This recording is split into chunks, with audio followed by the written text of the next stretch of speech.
When I was 12 years old, I had a major freak out. I was in my childhood bedroom, all alone, absolutely terrified. So I just had to call out, "Mom, Mom, come help me." My mom came rushing in, took a quick look, and her eyes lit up with joy. "Sasha, you just got your period. You're a woman now." As if I didn't already feel awkward enough, word spread quickly amongst my big Persian family. Uncles, great-uncles, cousins, all called to congratulate me in their thick Persian accents. "Sasha Jun, Mazal Tov, now we find you husband so you can have lots of babies."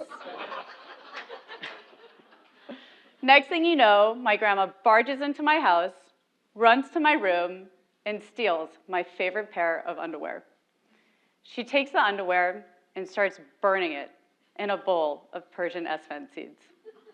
She then takes that burning underwear and circles it over my head, and with all her love and passion, prays that I will have lots of babies.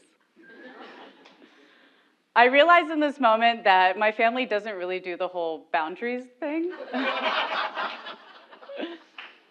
But what I didn't appreciate in that moment was that when my grandma was 12 years old, living in Iran, she was preparing for an arranged marriage so she could have kids in a couple years. When my great-grandma was 12, she was already married and pregnant with her first baby. In their Middle Eastern culture, the definition of success for women was to have lots of babies. As a result, investing in women meant investing in successful pregnancies. Some might say that that was Iran a few generations ago, and this is America. It's different here, right? But it's not. In the US, too, the definition of success for women in our healthcare system is centered around successful pregnancies. A wide range of women's health issues are neglected because most of our clinical research focuses on reproduction. And even in reproduction, America is failing. The US has the highest maternal mortality rate in the developed world. For Black American mothers, the death rate more than doubles. Women are half the population, control 80% of healthcare spend, and spend 29% more on healthcare than men. So how is it that just 4% of all healthcare R&D focuses on women? A wide range of women's health issues have been neglected as a result. Modern medicine was developed with the male anatomy as the default, shaping how doctors treat patients and resulting in misrepresentation of women in clinical trials. This has alarming implications for healthcare delivery. For example, even though heart disease is the leading cause of death for women in the US, the standard checklist for heart attack symptoms is based on the male body. Women experience heart attacks differently, but their symptoms are labeled atypical. As a result, women are 50% more likely to be wrongfully diagnosed when experiencing a heart attack, and therefore more likely to die. But I have some good news. We have a new generation stepping in and demanding change. For me, growing up in America offered something my great-grandma could only dream of: the opportunity to create my own definition of success in life. I had dreams of going to college, starting my own business, and maybe eventually having lots of babies. So one day when I was 17, hanging out with my mom, I said, as casually as I could, "Hey, Mom, I'd like to go on birth control."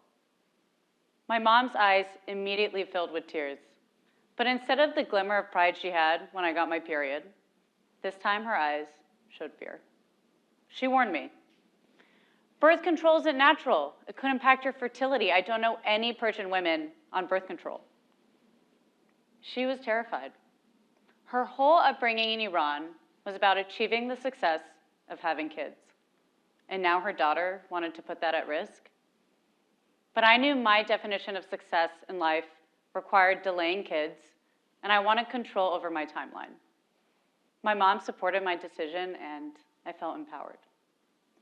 Now, women having control over their bodies is an especially painful topic following the recent overturn of Roe v. Wade, dismantling 50 years of abortion access. But despite the significant setback in our progress, healthcare tools like birth control have helped women increasingly gain more power. Women today have more access to capital, more political influence, and are even more likely than men to have advanced degrees. So how is it that our healthcare system is still overly indexed on reproduction at the expense of everything else? The definition of success in healthcare should be about giving women the tools to stay healthy, thriving, and empowered throughout all stages of their lives, before, during, and after pregnancy. There is a huge gap in healthcare needs and healthcare investment. And while this gap is frustrating, it also presents an exciting market opportunity. Which brings us to Femtech. Coined in 2016, Femtech covers innovations for women's health and wellness. This includes health conditions that solely, disproportionately, or differentially affect women. Femtech entrepreneurs are redefining success in healthcare by applying technology not only to reproduction, but also to sexual health, mental health, chronic conditions, menopause. As an emerging market riddled with unmet needs, little competition, and high growth potential, Femtech is finally starting to gain traction. According to McKinsey, public awareness of Femtech is blowing up.